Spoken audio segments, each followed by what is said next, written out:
Bueno, buenas tardes. Vamos iniciando la sesión.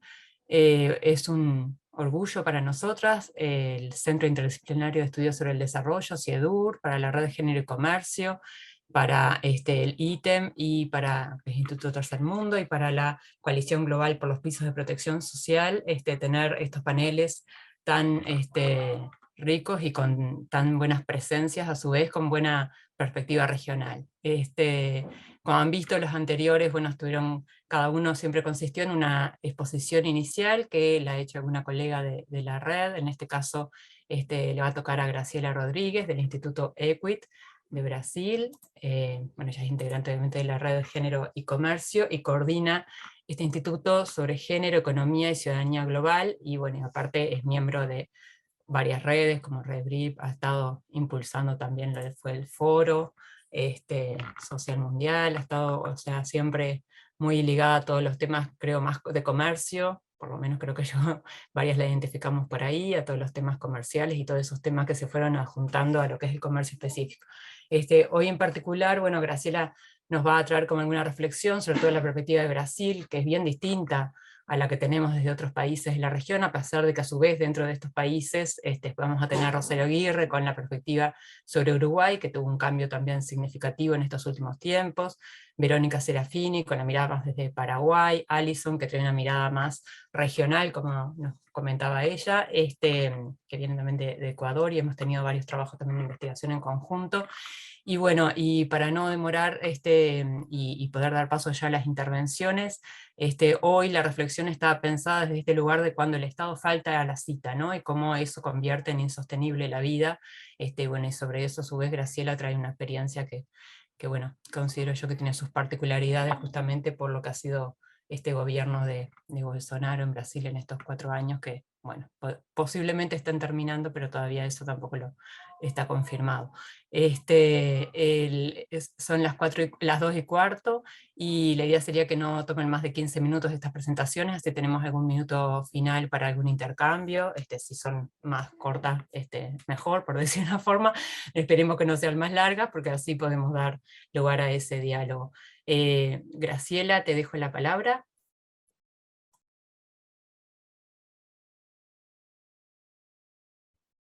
¿Me escuchan? Sí. Ahora sí. Bueno, gracias Soledad, gracias a la red y a CIEDUR y a Social Watch por esta invitación. Creo que han sido hasta ahora discusiones muy interesantes, me parece que ojalá podamos seguirlas.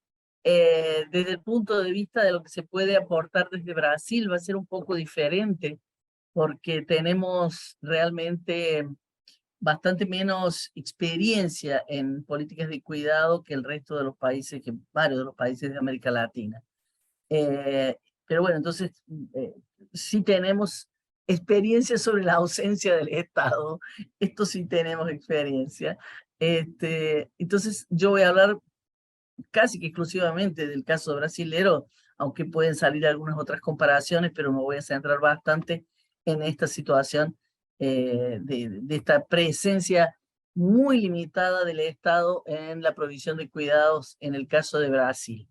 Bueno, Brasil tiene un tipo de política como la mayoría de los países, gran parte de los países de América Latina y muchos países, lo que se llama el Estado de Bienestar Social, centrada sus políticas en el papel de la familia, o diseñadas en función del papel de la familia. Y claro, es central el papel de las mujeres dentro de la familia, ¿no? En estas tareas de la reproducción y del cuidado, o del trabajo de cuidados. Pero esto en el caso de Brasil se ha acentuado mucho recientemente porque realmente tenemos una situación, además de que el neoliberalismo de alguna manera se viene profundizando en la región. En el caso de Brasil, los últimos años han sido realmente de un laboratorio, casi diría, de la extrema derecha.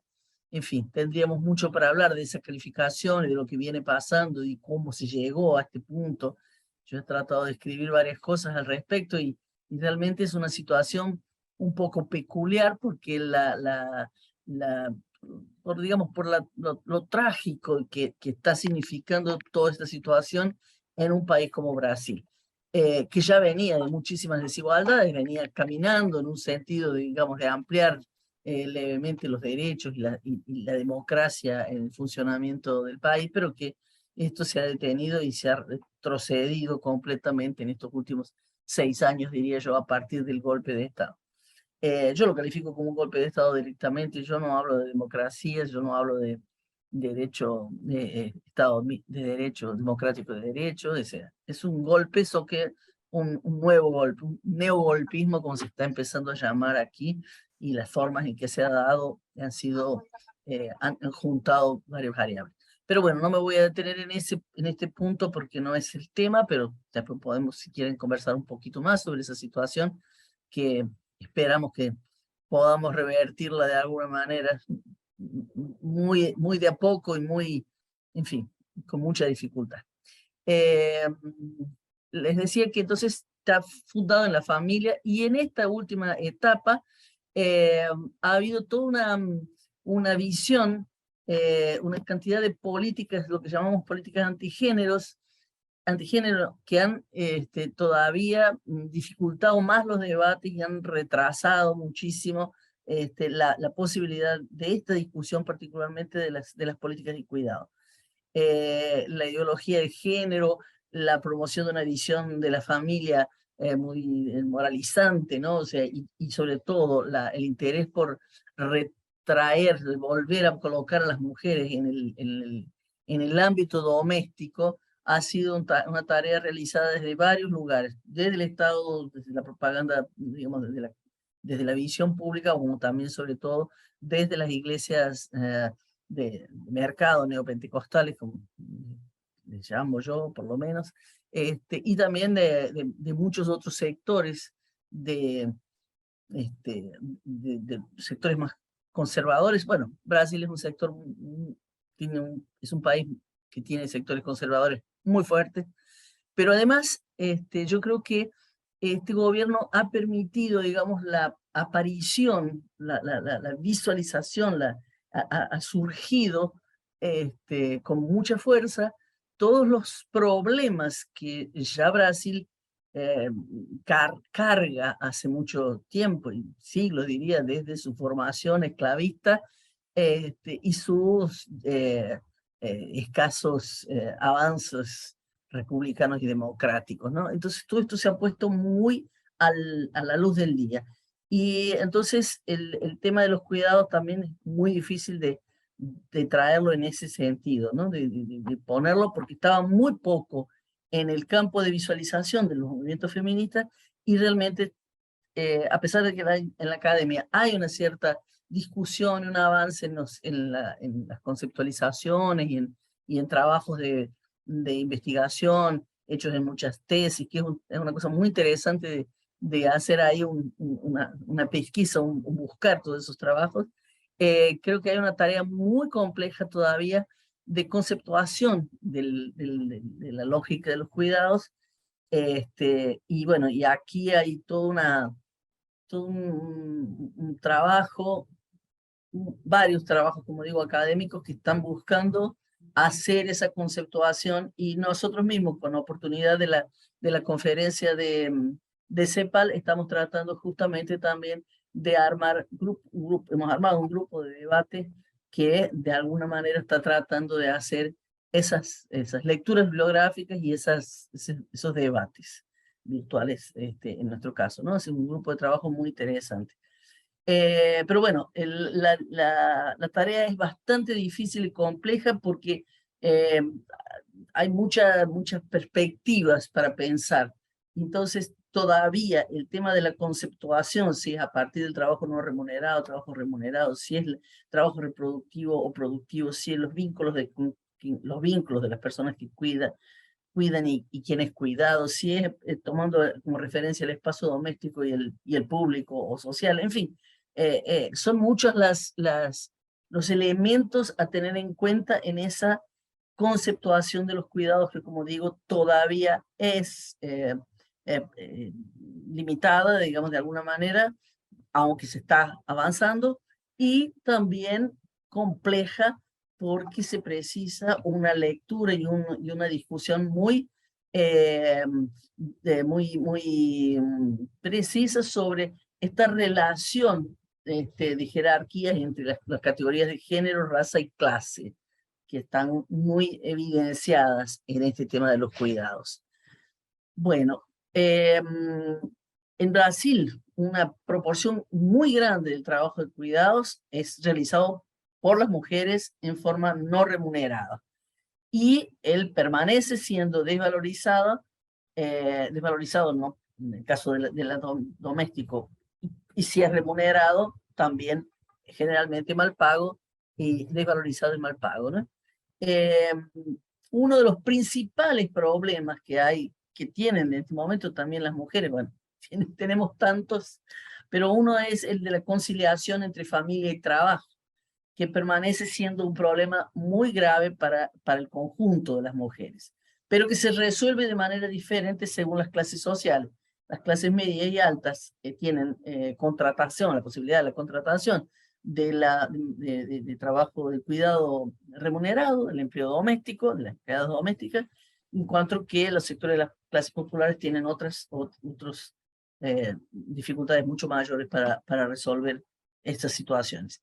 De todas maneras, pienso que es importante decir que ya se ha hablado en cierto sentido hace bastante tiempo de las desigualdades entre las propias mujeres que crea esta situación en la forma de resolver, en que los sectores medios sobre todo, acabamos digamos, dejando para otras mujeres la situación de resolver esta cuestión del cuidado de la familia, ¿no? Con el empleo doméstico.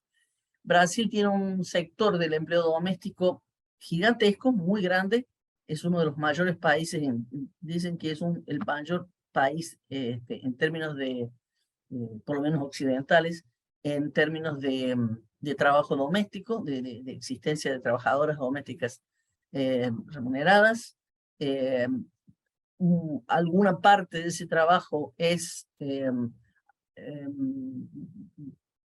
digamos, formal, recientemente, no tienen ni 10 años, la legislación que ha permitido la regularización de ese trabajo, que no estaba ni siquiera reglamentado en la ley, entonces casi todo el trabajo era informal.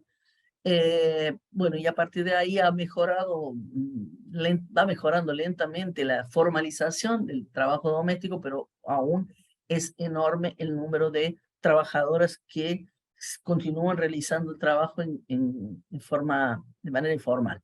Y inclusive muchas veces en la prensa aparecen momentos, noticias en las que se tiene noción de trabajo esclavo doméstico, personas que son encontradas en situación similar a la esclavitud en el trabajo doméstico, y esto estoy hablando de recientemente, este año, el año pasado, en fin, ¿no? Entonces, este también es un tema gravísimo, porque en realidad uno se da cuenta de que es un trabajo que tiene mucha informalidad, que tiene muy poca llegada a la posibilidad de acceso a los derechos, y al mismo tiempo una poquísima situación de fiscalización por parte del gobierno de esta situación de si se cumple o no dentro del ámbito privado esta legislación reciente. Bueno, al mismo tiempo les decía, esto para sectores de clases medias y altas que consiguen esta contratación, pues arreglo con trabajadoras domésticas, muchas que viven en las casas, en fin, una situación todavía bastante alarmante, y un número muy grande de mujeres que viven esta situación. El número de empleadas domésticas brasileñas son más o menos en torno de los 5 millones de trabajadores. Es la mayor categoría de trabajo de mujeres. Bueno, y al mismo tiempo, para las mujeres empobrecidas, entonces, o en mayor situación de vulnerabilidad social, esa conciliación del trabajo con la familia tiene muchísimas dificultades, todavía tiene una situación marcada por una profunda desigualdad, y ellas digamos, la vida ha ido llevando a diversas estrategias para conseguir conciliar ese trabajo y, en fin, eso tiene una enorme cantidad de lo que se llaman aquí los arranjos informales, son aciertos o formas de driblar, digamos, de salir de la situación, pero bueno, entonces aquí me parece que hay que centrar un poco esa discusión sobre la presencia del Estado. Y el otro día hablábamos sobre los cuidados comunitarios y decíamos, bueno, en Brasil no hay mucho esa experiencia. Y en realidad nos empezamos a preguntar estos días pasados con el grupo, el grupo de trabajo de mis compañeras en Equid, Marina y Isabela, eh, si realmente esos cuidados comunitarios existen, si son escasos, si son diferentes, y llegamos un poco a esa idea, ¿no? De que existen, pero tienen otras características y algunas características bastante dramáticas y complicadas políticamente, ¿no? O sea, nosotros tenemos, hubo ayer, antes de ayer, una live que veíamos hablando sobre un estudio de casos sobre las llamadas creches, los jardines maternales, en situaciones, la pesquisadora le llama casas de tomar cuenta de niños, casa de tomar cuenta. De tomar cuenta es dar una solución, de hacer algo, ¿no? El nombre provisorio, digamos. De unas casas, son casas en las comunidades populares, en las favelas, donde una mujer toma cuenta, atiende a alguna cantidad de niños, y eso inicialmente fue como digo, un arranjo informal totalmente de las familias, de los grupos, de las comunidades, pero después también se le han ido dando algunos formatos más o menos de apoyo desde el poder público en algunos lugares. Por ejemplo, en Río de Janeiro, la prefectura, la municipalidad ha promovido que en esas casas sean realizados esos trabajos con algún apoyo monetario, digamos así, recursos para la atención de esos niños. Es un recurso muy escaso, pero al mismo tiempo ha sido una presencia, digamos, del Estado. Pero bueno, esto ha creado, estoy hablando de un caso porque es un caso muy dramático o bastante, digamos, esta investigación lo ponía bastante bien en pauta y en discusión, donde desde el punto de vista de lo que sucede, uno se da cuenta inclusive que ese trabajo, esa forma de dar cuenta de ese lugar en la comunidad, es una forma de mantener la desigualdad, es una forma de perpetuar esta forma en que el Estado brasileño se hace presente, perpetuando las desigualdades en la sociedad. Y entonces es como muy complicado decir que ponen recursos para pagarle a la mujer por cada niño que atiende, pero al mismo tiempo en condiciones completamente insalubres, en las casas de las propias mujeres, que a veces tienen enormes deficiencias de agua, de saneamiento, de limpieza, en fin, de todo lo que se pueda tener como estructura para un maternal infantil. Y bueno, esto es la forma en que se mantiene. Entonces, se mantienen, y al mismo tiempo la prefectura o el servicio público mantiene los maternales con un enorme déficit y unas listas de inscripción enormes personas que hacen fila para este atendimiento. Entonces, bueno, digo, hay aquí una forma de pensar que los cuidados comunitarios en este caso existen, pero son una forma de mantener esas desigualdades muchas veces, porque son muy precarios, ¿no? Y cuando entra inclusive el poder público, el Estado, más que nada las prefecturas, los municipios. Pero de alguna manera también tenemos que decir que este déficit de presencia de los estados también ha creado otras formas de participación, otras formas de prestación de algunos cuidados que acaban, digamos, fortaleciendo o creando nuevas maneras de mantener formas poco democráticas o al contrario, muy otra vez, mantener las desigualdades, pero de una forma peor ahí, aún porque se trata, por ejemplo, cuando digo esto, estoy pensando en los cuidados que hacen muchas veces políticos. Hace bastante tiempo hay un movimiento grande de muchos políticos, sobre todo del nivel municipal y estadual, que hacen atención a, por ejemplo, niños con deficiencias. Entonces tienen lugares para, que son privados, porque son de estos de diputados o de vereadores que tienen esta asistencia. Entonces, un trabajo asistencialista profundamente antidemocrático, profundamente, digamos, con todas las características de una política tradicional de patrones, digamos, en cada región. No sé bien las palabras ya, no tengo las palabras nuevas en español, pero digamos, todo este clientelismo de la política que se expresa muchas veces y en estas actividades de cuidado, de tomar cuenta, como se dice, de los niños que están que no van a la escuela o que salen de la escuela, o tienen tiempos no integrales en la escuela y entonces están en las calles y los llevan para un pequeño campo de fútbol y les hacen unos regalos y en fin, un atendimiento ahí precarísimo.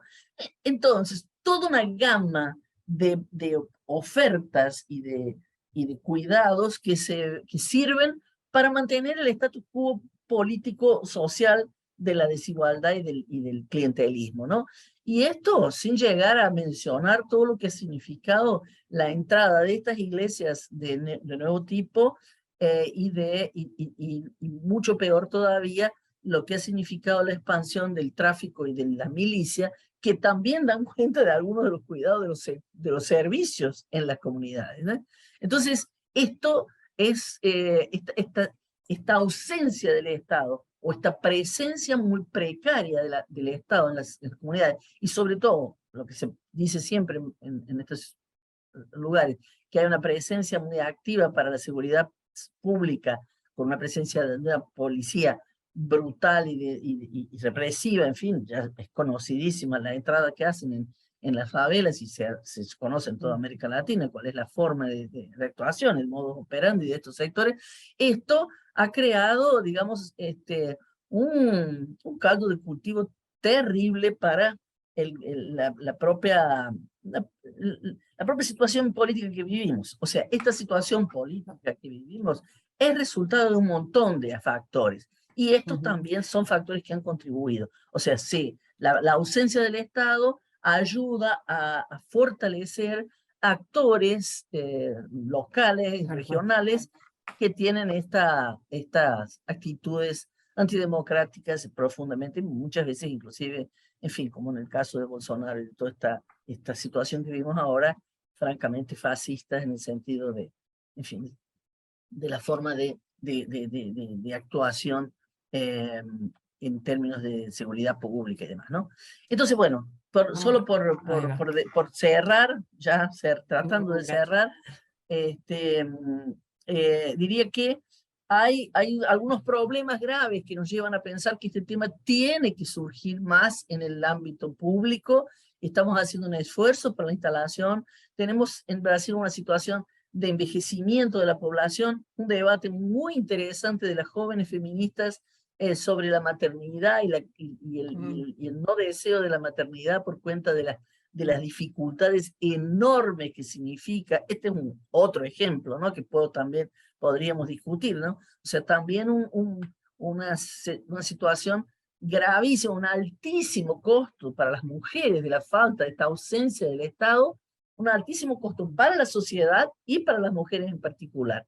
Pero bueno, el envejecimiento de la población, la disminución de la oferta de trabajo doméstico, que cada vez hay menos mujeres dispuestas a ese trabajo, y sobre todo que los gobiernos Lula dieron una alternativa de educación para sectores más populares, entonces hubo un aumento de la mejoría de las situaciones de educación de esa población, y eso está creó ese conflicto inclusive que se decía explícitamente en la cosa del gobierno.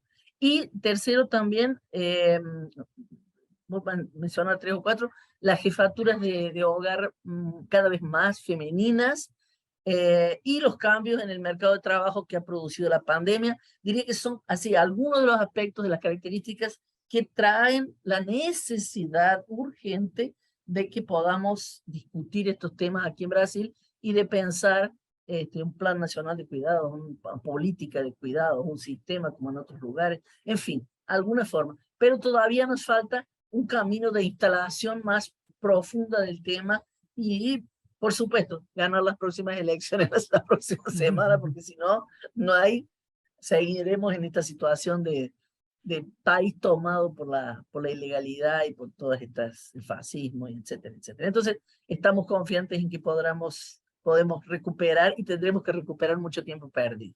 Bueno, gracias. Muchas gracias. Gracias, Graciela. Bueno, está bueno verte más positiva, porque sé que hace un tiempo atrás, cuando hablamos de estos temas, vos nos decías, ¿y qué vamos a hablar de cuidados en Brasil con todos los problemas que tenemos antes de eso? Que a veces pasa, ¿no? Todos los temas de derechos y eso que estaban en juego. Bueno, ahora por suerte están encaminando también este debate sobre los cuidados y los derechos a los cuidados. Por suerte tenemos el honor ahora de escuchar a Rosario Aguirre, que bueno, yo la quiero mucho en particular, porque la conocí desde mis primeras andanzas por CIEDUR, en el área de desarrollo y género, donde yo trabajo, y aparte porque, bueno, ha sido siempre muy motivadora y estimulando, y yo lo recuerdo cuando me estimuló también a entrar en el tema de valorización económica del trabajo no remunerado. Si no hubiera sido por Rosario en ese momento, yo todavía no me hubiera animado a entrar en ese tipo de temática. Rosario es socióloga, bueno, uruguaya, fue profesora titular de la Facultad de Ciencias Sociales de la Universidad de la República y fundadora del Grupo de Investigación de Sociología de Género, del Departamento de Sociología. Actualmente es investigadora emérita del Sistema Nacional de Investigadores de Uruguay, es cofundadora e integrante de la red Procuidados, también donde hemos compartido lugares muy lindos y gratificantes, y peleados también, porque todo esto que Graciela nos cuenta, nosotros ya lo estuvimos peleando acá en Uruguay hace un tiempo atrás. Gracias, Rosario, por estar. Una alegría de reverte, Rosario, qué bueno.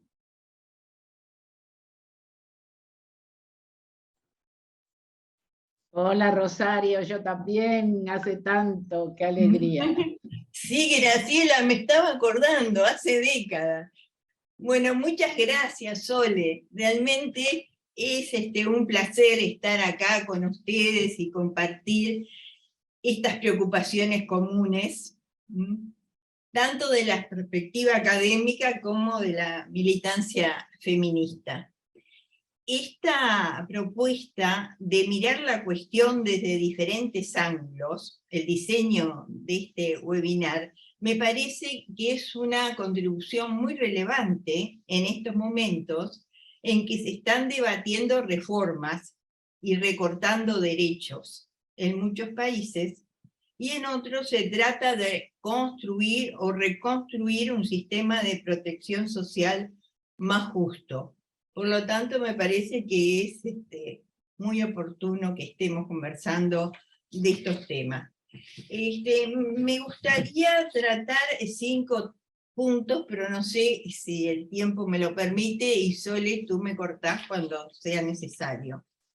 Primero voy a hacer unos brevísimos comentarios a lo que propuso Graciela en su mirada sobre Brasil, por sus coincidencias en algunos aspectos con lo que nos pasa en otros países. En segundo lugar, y respondiendo a la convocatoria de esta videoconferencia, me gustaría hacer algunas consideraciones sobre el rol del Estado y sobre los modelos de protección social, porque creo que nos ayuda a entender las tensiones derivadas de la coexistencia de diferentes modelos en algunas circunstancias. En tercer lugar, me gustaría plantear algunas cuestiones sobre los cuidados como pilar del bienestar y las articulaciones y dificultades que presenta. También, si da el tiempo, sería para mí importante plantear algunas cuestiones claves específicas en los debates sobre el Sistema Nacional Integrado de Cuidados para el caso de Uruguay, que ha venido planteando la red Procuidados. Y al final, también, si es posible, un breve balance. Con respecto a la presentación de Graciela, quisiera destacar algunas cuestiones. Me parece muy clara la caracterización que ella hace de la familiarización de los cuidados y de la ausencia del Estado, como una idea central que se puede aplicar en mayor o menor grado a los diferentes países. Y también me pareció relevante el apunte que hace sobre los arreglos. Ella dice arranjo, en español creo que nosotros utilizamos como traducción arreglos, ¿no?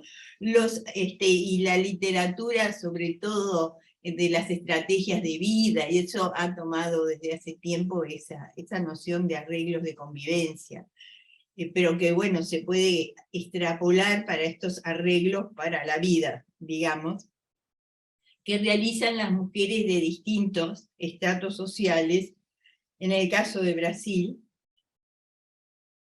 y que también ese tipo de arreglos se están estudiando en distintos países, ¿no? ¿Qué porción de las prestaciones tienen que ver con familiares, con qué familiares, con la comunidad y con el sistema mercantil? Entonces, esa anotación de Graciela me parece sumamente relevante. También compartimos el señalamiento de la expansión de la llamada ideología de género, que tanto nos preocupa, y de una visión moralizante de la familia, que incluso se ha traducido en nuestro país a nivel normativo, con iniciativas que lesionan, por ejemplo, los derechos de los niños y de las niñas. Ley que tiene... ¿Qué me decía Solé? No, nos avisaron que se había interrumpido la grabación y ahora avisó que se volvió a conectar. Hubo por lo visto algún problema ahí con el internet. No fui yo. Pero, ¿se oyó lo que decía o no? Sí, es un tema de la grabación aparte. Bueno. Veremos a ver qué pasó. Está hablando del enfoque amplio, ¿no? De los cuidados desde un enfoque de las actividades necesarias para el mantenimiento de la vida. Este enfoque amplio pone en jaque, en cuestión, la idea de que es un sector que solo atiende a través de prestaciones y servicios a las personas dependientes y a los niños pequeños. Aunque también un enfoque, y volviendo a lo que estamos tratando, basado en la atención de la dependencia requiere articulación, obviamente, pero en el caso del enfoque amplio, es aún más indispensable y trae a colación la articulación con otros sectores, como puede ser el ambiente y el hábitat, ¿no? Y las acciones en el territorio. Bueno, que está menos trabajada esa articulación, ¿verdad? Por lo menos a nivel más macro, aunque hay acciones a nivel local, ¿verdad? Que debemos reconocer. Pero me parece sumamente interesante en estos momentos plantearnos la articulación con la seguridad social, sobre todo en estos momentos en que se está discutiendo en varios países y en nuestro país con bastante intensidad su reforma. Hay evidencias empíricas proporcionadas por muchos estudios, y además Sole participó en los debates desde la comisión de expertos con otras colegas economistas y trajeron a colación cantidad de información acerca de cómo la crisis de los cuidados afecta la cobertura y suficiencia de los beneficios de las mujeres trabajadoras, dado sus historias laborales con interrupciones, abandonos, trabajo a tiempo parcial. Y esto, digamos, no sabemos qué va a pasar todavía, ¿no? Estamos escribiendo y discutiendo en la discusión de un preproyecto que está ahí, ¿verdad?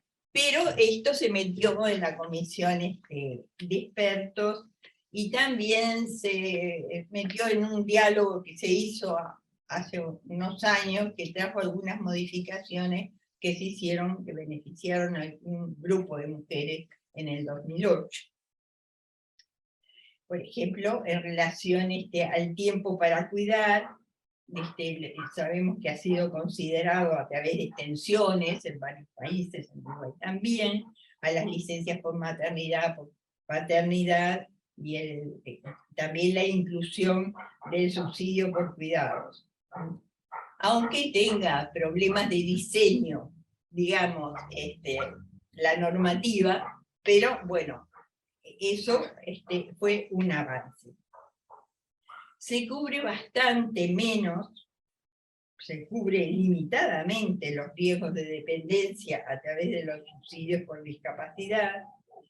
Se han establecido medidas compensatorias para el trabajo de crianza en el cálculo de los años de aporte a los efectos jubilatorios, 1 año por hijo para las trabajadoras madres, por hijo nacido vivo o adoptado, siendo menor o discapacitado. Pero este reconocimiento aplica, para el caso de Uruguay, para aquellas que tienen trabajo formal, edades jubilatorias y los años correspondientes, y han sido madres. No se reconoce el derecho al cuidado de los niños, niñas, cuando es provisto por otras mujeres. No se contempla el cuidado de personas mayores en situación de dependencia, o personas con discapacidad en situación de dependencia, enfermos crónicos y agudos. En estos casos, el trabajo de cuidados no remunerados no entra, por ahora, en las consideraciones de la seguridad social. Bueno, me gustaría ahora hacer referencia. Es decir, que todavía tenemos mucho por trabajar en ese ámbito. Habría otras cuestiones para plantear, pero lo dejaría por ahí. Sí, tenemos que ir ¿Cuáles son las redondeando. cuestiones? ¿Cómo, Sole? Que tendríamos que ir redondeando. Bueno, voy solamente a enumerar las cuestiones en debate específicas en los sistemas de cuidado, particularmente en Uruguay, y que han sido señalados por la red ProCuidados. Uno que ya se planteó también en otra sesión, que es priorizar los servicios sobre las prestaciones monetarias, por los argumentos que dio muy bien Corina. Mantener la perspectiva de género más allá de lo declarativo.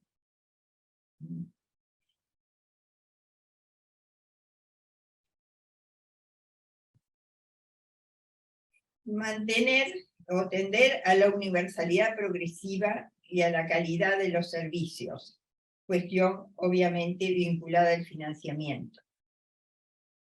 Y esto es un nudo importante: reconocer y promover el trabajo remunerado de cuidados de calidad, teniendo en cuenta varias cuestiones. Una aclaración que tal vez hay que hacerla porque contrasta bastante con el caso de Brasil, y es que nosotros reconocemos el trabajo específico de cuidados, ¿no? Del cuidado directo, sobre todo, y lo diferenciamos del trabajo en casas particulares para hacer los cuidados indirectos, es la terminología que establecía Sole el otro día. Y eso porque existen realmente personas que hacen específicamente trabajo de cuidado, porque el Sistema Nacional Integrado de Cuidado se planteó promover la profesión, digamos, del cuidado, aunque debemos reconocer que hay trabajadoras domésticas que, además de hacer trabajo indirecto, hacen trabajo de cuidados, y por lo tanto hay una porción de trabajadoras domésticas que son trabajadoras del cuidado. pero, digamos, siempre trabajamos con la hipótesis de que es posible, cuando funciona un sistema de cuidados, la emergencia y la consolidación de un sector ocupacional de cuidados integrado por los trabajos generados en el marco del sistema, donde incluyan a todas, incluso las que hoy están en la informalidad. Ese es un tema de futuro, cómo se va a regular los derechos de las trabajadoras del cuidado, teniendo en cuenta sus particularidades, que son diferentes a las del trabajo doméstico. Consideramos que deben tener un estatuto propio, diferente, y que se debe propender hacia la profesionalización de los trabajos de cuidado y sus especificidades según las poblaciones atendidas, y esto fue muy notorio en el funcionamiento en el periodo anterior, progresista, de que era necesario, además de una formación básica, tener formaciones específicas, porque las poblaciones tienen particularidades, tanto la de los niños pequeños como la de los discapacitados en situación de dependencia y las personas mayores dependientes. Y también, y apareció también, y es parte de la experiencia, la necesidad de promover la representación y la negociación colectiva de este sector, lo cual no ha sido fácil, porque es necesario crear alianzas entre los sindicatos de los cuidados por una parte, y las organizaciones de la sociedad civil que representan a los beneficiarios, y eventualmente, si existieran, a las cuidadoras y cuidadores no remunerados, que bueno, es un campo bastante diverso, digamos, donde bueno, exige un trabajo de articulación a nivel de la sociedad civil que habrá que encararlo en el futuro. Hay algunas cuestiones también que se pueden pensar con respecto al trabajo no remunerado de cuidado, al trabajo familiar. Se ha discutido, ¿verdad? Hay una discusión en el seno del feminismo sobre si se debe remunerar o no. La opción en Uruguay fue no, pensamos que no, que las trabajadoras remuneradas del cuidado, las asistentes personales, funcionaban como una herramienta para el respiro de las trabajadoras familiares no remuneradas, pero que remunerar a las trabajadoras familiares podía conducir a la cristalización de esa actividad y no permitir un mayor desarrollo y autonomía de estas mujeres. Es decir, es un tema de debate que bueno, se puede dar. Y en cuanto al trabajo comunitario, y ya termino, Sole, como también se trató en el otro webinar, yo quisiera decir que la encuesta de uso del tiempo del 2007 no captamos al trabajo comunitario bien, o no existía, o no se entendió, a pesar de que cuidamos bastante la pregunta, pero es posible pensar que en Uruguay tal vez no tenga el peso que tiene, por ejemplo, en Argentina o en otros países. Pero hoy seguramente la pandemia cambió esta situación, sobre todo en relación a algunas actividades del trabajo comunitario, como es el caso notorio de los comedores populares. Ahora, no sé, esto no sé, tal vez Sole pueda saber, cómo se relevó el año pasado, cuando se levantó información para la encuesta del 2021, ¿verdad? Se terminó este año, creo. Sí, ¿Cómo sí. se relevó el trabajo comunitario? Es muy interesante porque durante la pandemia el Estado uruguayo no pudo desconocer el trabajo comunitario, el trabajo de los comedores, tanto es así que articuló la entrega de alimentos, pero hasta en un determinado momento dijo no hay más recursos. Entonces, también es interesante la reacción de la dirigencia en cuanto a decir lo que nosotros queremos no es eternizarnos ni cristalizarnos como hacedores del Estado, queremos que el Estado resuelva este problema, pero mientras tanto deberíamos recibir los alimentos, ¿no? Es decir, que reclamaban más Estado, no querían sustituir, no quieren sustituir, por lo menos en esta expresión, el rol del Estado. Bueno, entonces me quedo por aquí, después veremos. Gracias, Rosario. Sí, yo creo lo mismo que tú, que en Uruguay es como el tema de cuidado de los dependientes, que ese sí que es más visible y difícil de medir con encuestas todo el tiempo, y creo que el cuidado comunitario también, o sea, una iniciativa que hubo así más doméstica, como decimos, nunca fue ni formalizada, o sea, hay algunas investigaciones viejas, pero bueno, vamos a darle paso mejor a Verónica Serafini, que ella viene de Paraguay a acompañarnos, integrante, bueno, economista feminista del Centro de Análisis y Difusión de la Economía Paraguaya y de la Red Latinoamericana por Justicia Económica y Social, una doctora en Economía de la UNAM de México, maestra de Ciencias Sociales por Flaxo y licenciada en Economía de la Universidad en Paraguay, y es docente investigadora en temas relacionados con pobreza, desigualdades en mercados laborales, política fiscal, de protección social y financiamiento para el desarrollo, algo tan importante en estos días, todos esos temas. Así que Vero, te damos la palabra, si puedes hacer tus apreciaciones, tratemos de ceñirnos más en el tiempo, así podemos dejar también a Alison que va a presentar un trabajo que hizo hace poco, que también es interesante poderla escuchar.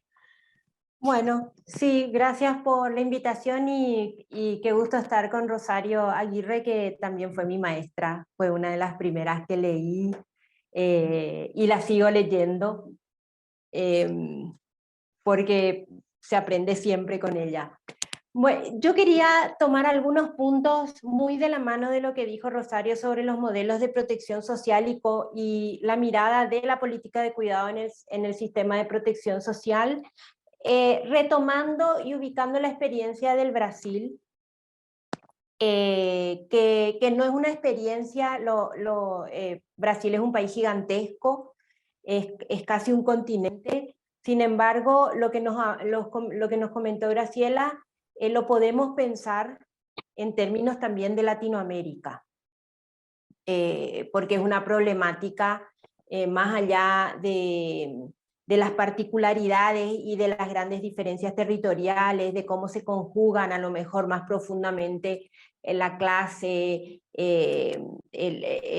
diferentes categorías analíticas, por ser un país tan grande, podemos llevar eso a la mirada de Latinoamérica. Y quiero tomar dos cuestiones. Uno, la idea de los arreglos. Dos, el tema de las desigualdades y cómo eso se vincula con los sistemas de protección social y de cuidado en América Latina. Rosario definió un modelo. Yo voy a mirar esos modelos desde el financiamiento, cómo se financian, y ahí es donde creo que está, donde hay también un origen, el origen o la persistencia, y inclusive en algunos países la profundidad de las desigualdades. Porque la mayoría de estos sistemas se han dividido en dos, se han creado a partir del acceso al trabajo formal. La mitad de las mujeres está fuera de la fuerza de trabajo en América Latina, el 46% en este momento. Por lo tanto, quedaron ya excluidas de los sistemas de protección social con una adscripción al trabajo remunerado. Ahí ya tenemos a una parte importante de las mujeres que ya no accede a ese sistema. muchas veces las políticas de cuidado y las pocas que hay en América Latina están vinculadas también al sistema de seguridad social. Las guarderías en México, las licencias parentales, son todas las asignaciones familiares que son en algunos países son obligatorias por ley, se adicionan al salario, pero la mitad de las mujeres ya quedó fuera. La otra mitad, hoy hay 12% de desempleo, están probablemente fuera si no hay seguros de desempleo que puedan hacer que las mujeres permanezcan ahí. Hay otro grupo importante de mujeres que está como desaparecida, que son las familiares, las trabajadoras familiares no remuneradas. Es una categoría que se conoce y se estudia poco. Son mujeres, parejas, hijas que trabajan en las pequeñas y medianas empresas y en la agricultura familiar. Están dentro de la fuerza de trabajo, pero no tienen ingresos, sino que sus ingresos se derivan de lo que se distribuya en los hogares, donde se confunde la empresa con la familia. Y otro grupo grande son las trabajadoras domésticas, que si bien en los últimos 10 años han ido adquiriendo derechos y entrando formalmente al sistema de seguridad social contributivo, en la realidad permanecen muy precarizadas. O sea, si consideramos todos estos elementos, al final del día, las mujeres que tienen acceso a la seguridad social contributiva son apenas el 20%. Y el resto de las 80% quedó fuera en los subsistemas que hoy conocemos como las transferencias monetarias, que están vinculadas a lo que decía hoy Graciela, a su rol de madre y dentro de la familia, porque en realidad son transferencias que buscan que los niños, las niñas y las mujeres embarazadas permanezcan en los sistemas de salud y de educación. Entonces, al final están como intermediarias y toda la eficiencia de esos programas se basa en el trabajo no remunerado que tienen que hacer esas madres. Entonces tenemos dos modelos, uno financiado con contribuciones sociales de trabajadores, trabajadoras y empleadores, y otro financiado con impuestos. Uno es de mejor calidad y otro es prácticamente podemos llamarle residual, porque no tiene un carácter universalista, generalmente está vinculado a focalizado. Y en la adultez, ¿eso qué significa si miramos todo el ciclo de vida? Son mujeres que terminan dependiendo de una pensión derivada o de la jubilación de la pareja cuando muere, o una pensión no contributiva que en promedio es de menos de la mitad en América Latina, porque son de nuevo pensiones además de bajos ingresos, desvinculadas de otros sistemas, del sistema de cuidado cuando existe, del sistema de salud cuando el sistema de salud está vinculado al sistema contributivo. Entonces, este mecanismo de financiamiento contribuye a profundizar las desigualdades de género. Por lo tanto, yo creo que ese es un gran debate que tenemos que dar en América Latina, cómo construimos, no solamente cómo construimos los sistemas de protección social, sino también cómo financiamos. Porque con el rol y el trabajo que hacen las mujeres, hoy los sistemas basados en contribuciones sociales profundizan las desigualdades de las mujeres, y ahí aparece el sistema tributario con un rol fundamental en el aporte para garantizar estos mecanismos de estas políticas, sobre todo las políticas de cuidado, para que no pase lo que pasó si construimos sistemas de cuidado de la mano del sistema de seguridad social. Vamos a terminar de nuevo con políticas de cuidado vinculadas o dirigidas al empleo formal, que es donde no necesariamente están las mujeres. Entonces tenemos que pensar sistemas de seguridad social que no discriminen de entrada. Creo que y que permita la movilidad de un tipo de empleo a otro sin que ello haga que se pierdan garantías, derechos o beneficios. Creo que ahí no podemos desvincular toda esta discusión del modelo y de cómo insertamos el modelo de cuidados en la protección social, y junto con la necesidad del financiamiento, y de un financiamiento que sea genuino y permanente. Porque el ciclo de vida es permanente. No podemos financiar a los niños por un tiempo, dejar de financiar a las madres y después recurrir en la adultez a pensiones muy bajas. Sin considerar también cómo hacemos para incorporar a las mujeres que cuidan y que están en el empleo remunerado, que muchas veces sus ingresos y su tipo de empleo tampoco se adapta a los sistemas de seguridad formal. Si bien construimos o tratamos legalmente de formalizar a las trabajadoras domésticas, en realidad el tipo de trabajo que hacen a nuestros sistemas tan precarios le cuesta incorporar por día o por mes o momentos de entrada y de salida sin pérdida de derechos. Porque el trabajo de las mujeres probablemente va a seguir siendo de entradas y salidas múltiples, y tenemos que pensar también en las mujeres jóvenes que tienen otra lógica, ya no entran a un empleo y buscan jubilarse en ese único empleo. Se mueven mucho, no se imaginan jubilarse en una, y tenemos que adaptar esos sistemas, ya no es solo la maternidad la que hace que sea volátil o inestable, entre comillas, es inestable porque nuestro sistema de seguridad social no garantiza estabilidad, esa movilidad que hoy que busca la juventud. Entonces creo que tenemos un gran desafío hoy de pensar las políticas de cuidado, incorporarlas a un sistema de protección social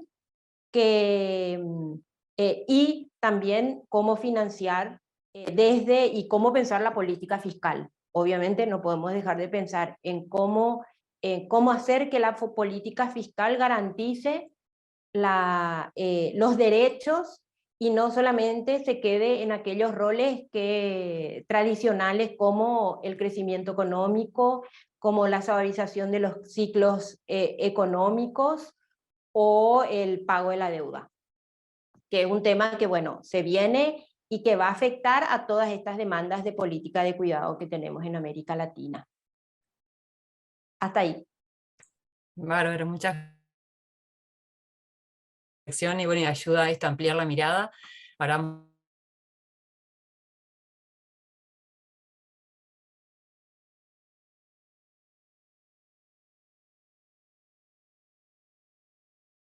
Ecuador, bueno, ella es doctora en Economía del Desarrollo por Flaxo Ecuador, y ha tenido, aparte de mucha trayectoria en cuanto a su desarrollo en la investigación, trabajo académico, también ha sido asesora de gobierno ecuatoriano en temas de protección social, pobreza, derechos económicos de las mujeres.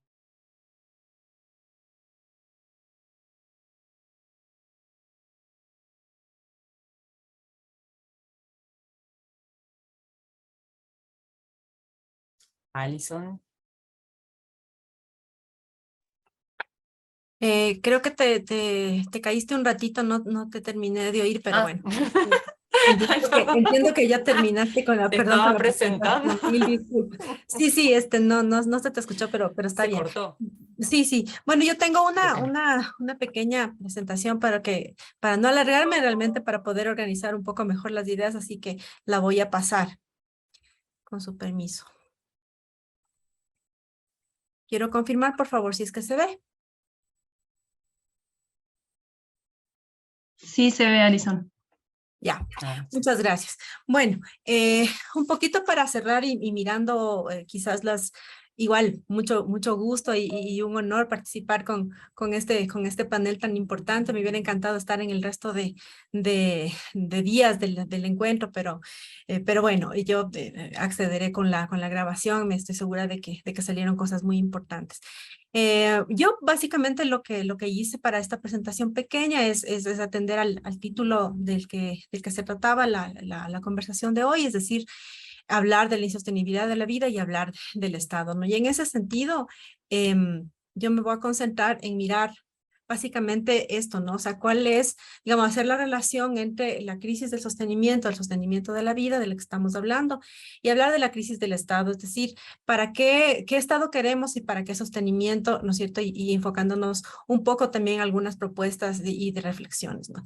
Y aquí me gusta siempre empezar un poco, volviendo un poquito más a lo macro y quizás de una mirada más desde la economía, hablar de la crisis del cuidado, hablar de la crisis de sostenimiento, ¿no?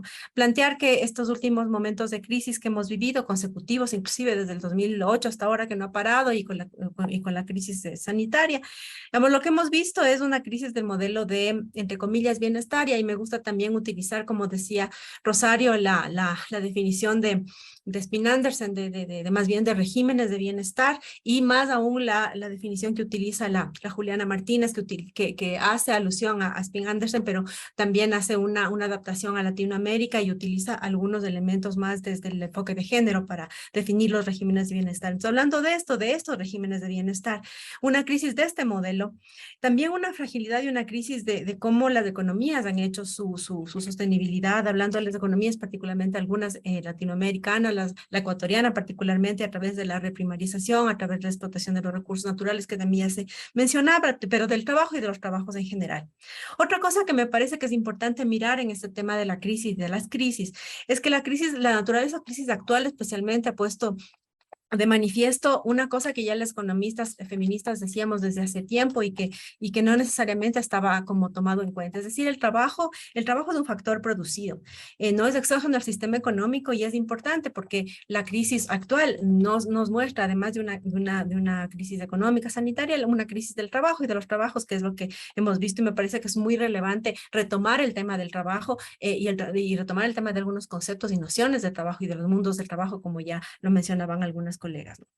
Y lo último también, obviamente, es que esta crisis también nos hace mirar, y como todas sabemos, ¿no es cierto?, que la vida se aprovisiona de formas diversas, ¿no? Y que el trabajo, que el mercado, o el trabajo mercantil es solamente una de esos factores de sostenimiento, pero hay otras, ¿no es cierto?, que están también entrando en crisis, y de repente en esta forma de ver la economía, de ver los sistemas económicos sociales, no se ve.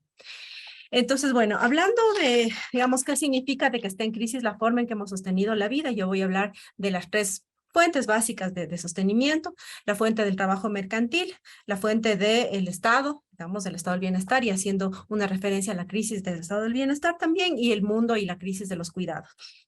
Entonces, en el primer medio de sostenibilidad de la vida, mire, lo que vemos, ¿no es cierto?, es que lo que ya se decía también es que a partir incluso desde la segunda globalización, el ingreso de las personas a los trabajos, o la modalidad en las cuales los trabajos, especialmente las mujeres, se fueron vinculando a los trabajos, tiene mucho que ver con unas modalidades bastante diversas, ¿no es cierto? No unas modalidades que tienen que ver con nada de lo que nosotros consideramos empleo, por ejemplo, empleo pleno, como sabemos.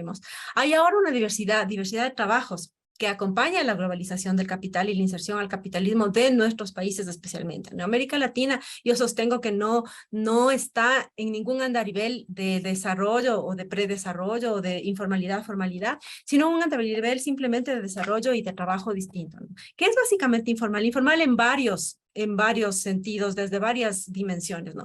No solamente informal en el sentido de incumplimiento de derechos, sino es un modo de desarrollo diferente y no formal y no encasillado, ¿no es cierto?, en las definiciones que se utilizan. Por eso también creo yo que hay una desconexión entre los trabajos, cómo hacemos estos trabajos y la forma que se piensa, se enfoca y se plantea la ley y la política pública, ¿no?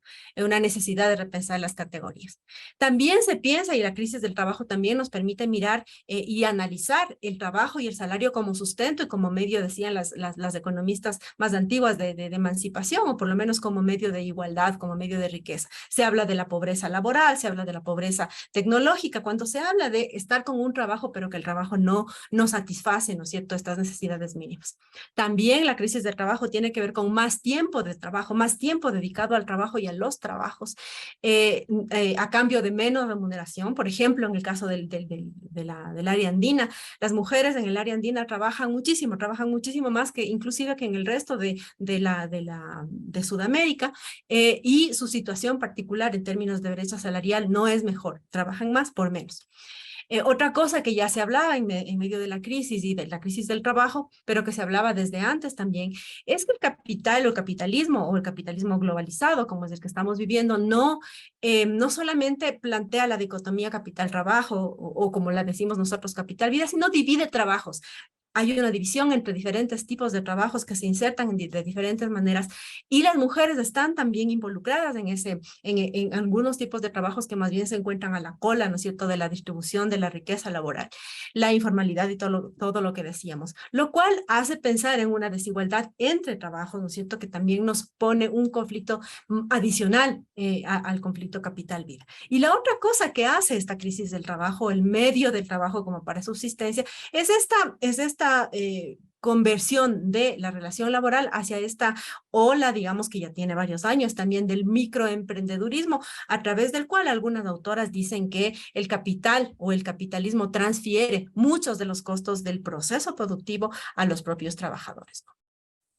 ¿Qué pasa en el caso de la crisis del Estado, el estado de bienestar como tal? Ya se había hablado, pero me parece que es importante recordar que los modelos de bienestar, yo creo que el corte de este modelo de bienestar, de este régimen de bienestar y por ende de la protección social, no ha cambiado mucho en Latinoamérica a partir del auge neoliberal, y permítanme si, digamos, ha venido pendularmente, se desfamiliariza, se desmercantiliza, se mercantiliza, es decir, es como que pendular, digamos, y ahora tenemos también visiones muy dicotómicas dentro de la región sobre eso. Pero me parece que, aparte de eso, la esencia, digamos, de la concepción patriarcal, de la concepción maternalista del bienestar, de las mujeres como beneficiarias de este estado del bienestar, de sujetos de lo social en lugar de sujetas de lo económico, ¿no es cierto? No se ha cambiado, y no ha cambiado durante muchísimo tiempo en la mayoría de los países, diría yo, de la región. Particularmente Ecuador es un caso específico de esto. Ya Juliana Martínez lo llamaba un régimen familiarista, semiformal, es decir, con unos trabajos informales, con una relación informal con el mercado, pero también asumiendo a las familias, a pesar de que el análisis que Juliana hace es en la época en la cual había inclusive más regulación en el mercado laboral, la seguridad social empezó a cambiar, hubo algunas reformas. De todas maneras, eso no se logra cuajar. No se logra cuajar un estado de bienestar, un régimen de bienestar básicamente estatal o digamos, socializado, para utilizar las categorías de Juliana Martínez, ¿no? Y además, una crisis del estado del bienestar en esta situación en la cual las mujeres están en una relación muy estrecha con este estado de bienestar o con estas provisiones o con la asistencia social inclusive, es una crisis en la vida de las mujeres. Inclusive muchísimo más que en la vida de los hombres, porque los hombres tienen mucha más relación en general y en promedio con el sistema económico, etcétera, y con otras fuentes de bienestar que las mujeres. Como ya se señalaba, las mujeres especialmente en edad adulta o adulta mayor, que durante toda su vida no han estado cerca de unos trabajos formales o de empleos, están completamente desprotegidas al final de su vida y dependen en muchos casos apenas de las transferencias monetarias del estado de bienestar o del régimen de bienestar. Otro tema que tiene que ver con la crisis del Estado, me parece a mí que es importante, ya lo señalaba también Verónica hace un momento, es esta crisis del Estado mínimo, ¿no? Igualmente, yo creo que independientemente en América Latina, independientemente en la mayoría de los países del modelo ideológico, del planteamiento, digamos, más o menos estatista, los regímenes de bienestar o el bienestar en general, la producción del bienestar, se estatiza cuando hay plata. Sí, ha tendido a ser siempre procíclica, se estatiza cuando hay plata. En América Latina tuvimos una época que coincidió con algunos de los gobiernos del llamado socialismo del siglo XXI, por ejemplo, que gastaron muchísimo dinero en temas de protección social, en temas de gasto social, etcétera, pero que también esto coincidió con la era de oro llamada por la CEPAL de la América Latina, en la cual teníamos unos muy buenos precios de nuestros commodities y teníamos dinero, ¿no? Y eso pasó en algunos países de América Latina. Entonces, es como que está más o menos relacionado con eso. Hay definitivamente un corte que no tiende necesariamente a ser contracíclico en el caso del Estado y tiende a minimizarse y tiende a ahorrar por este lado, ¿no? Por el lado del sistema de bienestar, por el sistema de los sistemas de cuidado, de los servicios de cuidado, etcétera. Entonces, así hay un modelo, me parece a mí, un corte de Estado con una fiscalidad mínima. Y también hay ajustes inclusive en crisis. Eso no ocurrió en todos los países, ya señalaba, pero por ejemplo en el caso del Ecuador, en la crisis de la COVID, se propuso una ley en la cual se promovía muchísimo, se apoyaba muchísimo a las empresas, a los empresarios y empresarias, pero se redujo los derechos del trabajo y se continuó con el programa de austeridad fiscal que teníamos con el Fondo Monetario Internacional. Es decir, existe este corte, a mi criterio, todavía no muy enraizado en la región. Luego, evidentemente, un modelo de rentismo, dependencia de los recursos naturales. Esto es muy importante, especialmente para los países que tenemos este tipo de regímenes más extractivistas, ¿no es cierto?, más primarizados. ¿Qué es lo que causa eso? Eso causa pobreza relativa para las mujeres, pero también para las actividades esenciales del cuidado, ¿no? Ahí hay una fotito que menciona el tema del agua. El agua es un recurso importantísimo y fundamental para la alimentación, por ejemplo, que ya se mencionaba aquí. Y a medida que avanza, ¿no es cierto?, el cambio climático, la crisis ambiental, etcétera, y el extractivismo y la primarización, este recurso que es tan fundamental para el cuidado de la vida y para el rol de las mujeres como cuidadoras les impacta y les empobrece, ¿no? Y además les hace dependientes del marido, dependientes del Estado, dependientes del mercado, cuando en realidad, digamos, estar cerca y tener comando sobre estos recursos es muy clave para su calidad de vida y para de las familias. Y lo otro también que tiene que ver con la crisis del Estado, con el Estado mínimo, es esto que se ha llamado el fracaso de los Estados, que deviene, ¿no es cierto?, en la crisis y la migración por desposesión o por desplazamiento en el caso de los recursos de la tierra, por ejemplo, ¿no? Y hablando de la crisis, pasando al tema de la crisis de los cuidados, quisiera hablar yo como de dos temas aquí. La una, que ya se mencionó, tiene que ver, un tema tiene que ver con este tema, esta cuestión de la creciente imposibilidad de proveer cuidados no remunerados por un montón de razones que ya se esgrimieron también en esta mesa. Y que tienen que ver con el mundo de la vida, con la reorganización de los trabajos, con los temas de la fertilidad, con muchísimos elementos, con el cambio también en los hogares, ¿no? O sea, una modificación, ya se decía también, ya no es la familia como antes, hay diferentes formatos de familia, entonces la organización, el mundo de los cuidados se está transformando también, ¿no? Y el conflicto capital-vida se intensifica, ya se mencionaba también esto, porque los cuidados se convierten, ¿no es cierto?, en un diferenciador social fundamental, ¿no es cierto? Se elitizan al momento en que cuestan y el Estado no está participando, entonces se vuelven un diferenciador social, ¿no? Los servicios de cuidado se mercantilizan y eso convierte a los cuidados en un elemento estratificador importante, ¿no? Obviamente está el decadencia del modelo de familia que ya dijimos, el debilitamiento del estado del bienestar. Y hay una cuestión que a mí me parece importante de traer a colación, que tiene muchísimo que ver con la crisis de los cuidados, y son estos temas de las cadenas de cuidado que también muchas de ustedes, Sole particularmente, han analizado mucho, pero que esto deviene en lo que yo llamo una triada, digamos, una división sexual, social e internacional del trabajo, ¿no?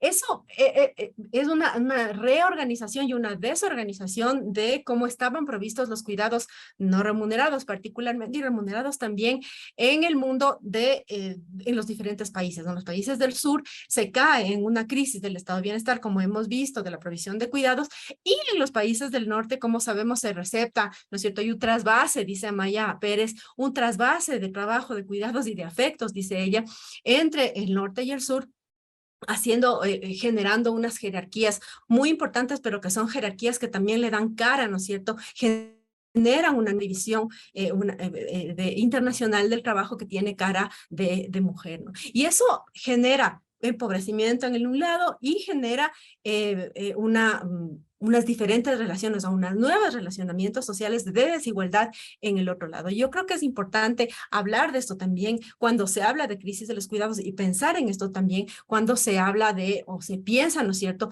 en un sistema de cuidados o un sistema de protección social o un régimen de bienestar, digamos, más integrado, ¿no? También hablando de este tema de la crisis de los cuidados, quisiera mencionar un tema que se llama la crisis de la reproducción social y que tiene que ver con la última crisis, pero que es algo que seguramente va a instalarse y va a quedarse como más tiempo, ¿no? Lo primero es que hay una crisis de cómo se reproducen y mantienen a sí mismos los trabajos y el sistema socioeconómico. Que se deja de mantener los trabajos, de reproducir, se deteriora la fuente de producción del trabajo con esta crisis de los cuidados. Y el sistema de trabajo responde a esta reorganización de la producción con deterioro de la vida, de las vidas, diría yo, y deterioro de los trabajos también. Finalmente, yo quería simplemente dejar aquí unas ideas para digamos, la reflexión. Me parece que es importante tomar en cuenta un poco más ampliamente, un poco más integradamente este tema de las dos crisis de los que hemos estado hablando y plantear algunas agendas, ¿no? La primera es una agenda relativa al tema de protección social y cuidados, más alusiva a lo que ya las colegas de la mesa decían. Y me parece a mí que ahí hay que hacer una combinación como de diferentes elementos. En la una, me parece que es clave hablar de una política o de una mirada que tenga, digamos, que analice, ¿no es cierto?, la diversidad de los mundos del trabajo. Y yo diría que ir más allá de la conciliación, porque nosotros estamos viendo que la crisis de la COVID nos ha hecho conciliar sí o sí, digamos, nos ha hecho compartir el trabajo, hacer teletrabajo, etcétera, pero básicamente es una conciliación de las mujeres, ¿no? Entonces yo creo que este tema de la conciliación es importante, pero también es importante pensar en estos mundos del trabajo en los cuales estemos presentes todos, ¿no es cierto?, hombres y mujeres, y que a partir de estos mundos del trabajo haya una especie de adecuación, inclusive de los mismos conceptos de trabajo, de empleo, de desempleo, etcétera, ¿no es cierto?, para plantearse, digamos, un modelo de organización del trabajo o organización de los cuidados, como podríamos llamarlo, del mundo de los cuidados un poco más integrado. El otro es el tema sistema de protección y piso de protección, que ya se habló.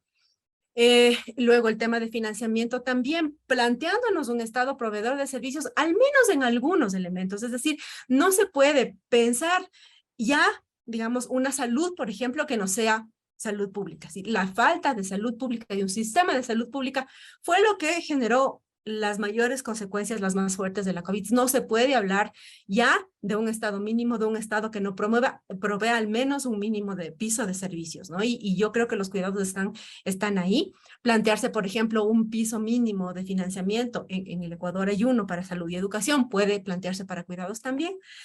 Lo otro, generar o reflexionar sobre propuestas alternativas y otros modos de sostener la vida.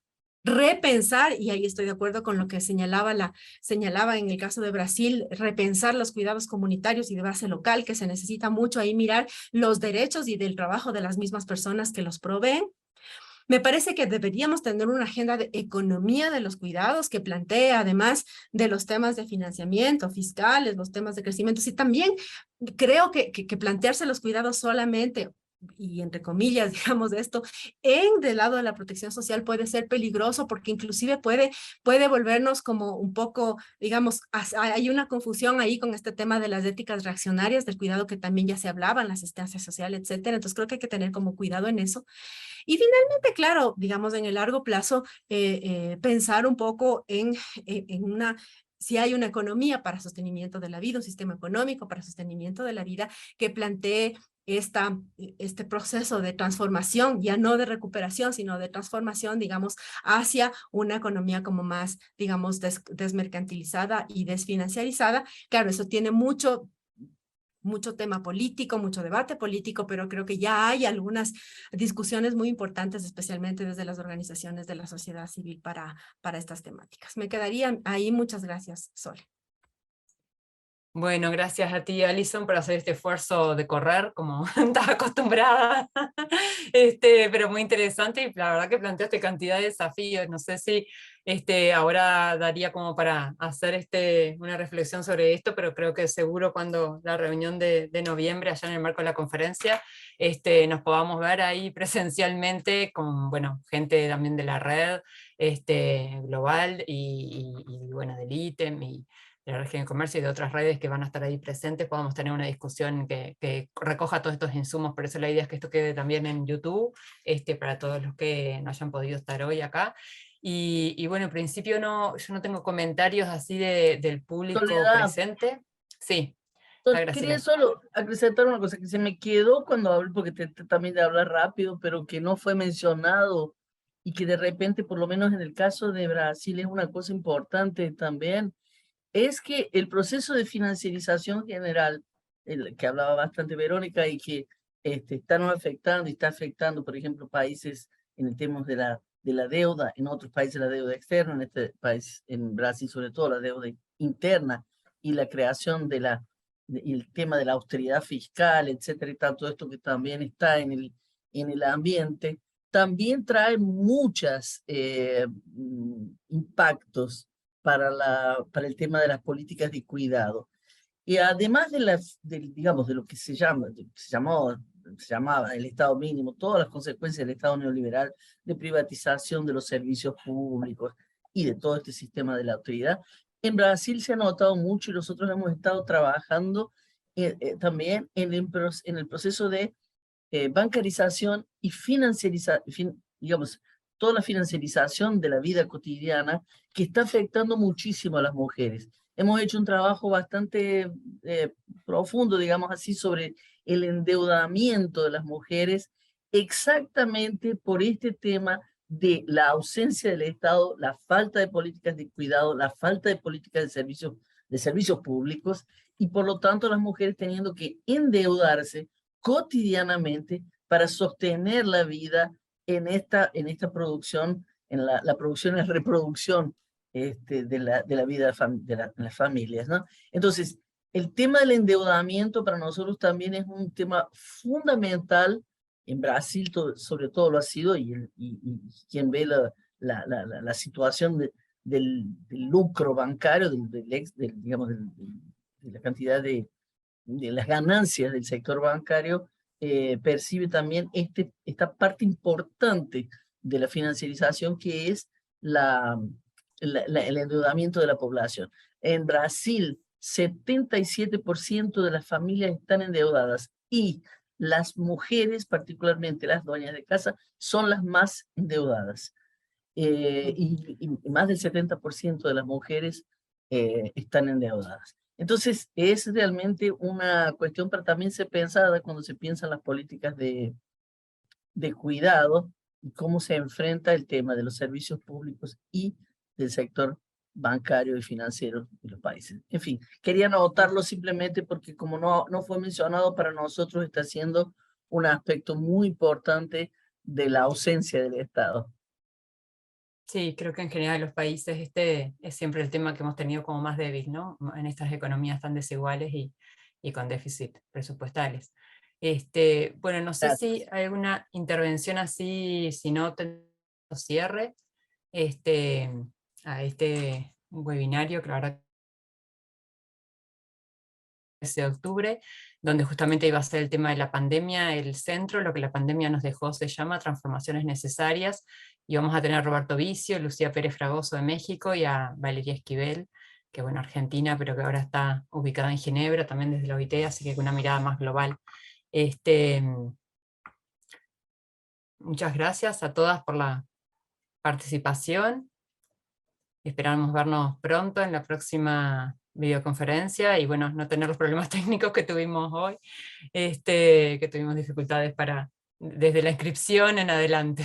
La verdad que estuvo bravo, pero bueno, por suerte lo pudimos sacar.